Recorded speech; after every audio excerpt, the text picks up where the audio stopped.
গুনার বোঝা মাথায় লইয়া আল্লাহ ডাকতেছি,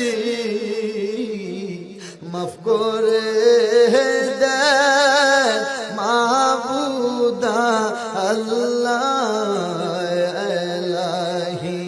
আল্লাহ মাফ কইরা দেন মাবুদা আল্লাহ ইলাহি। মফজুদি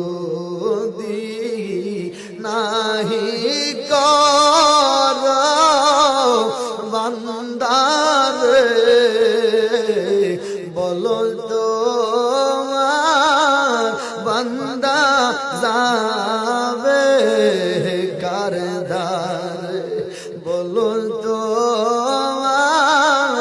বান্দা যাবে কার ধারে। অন্ধকার কবরের মাঝে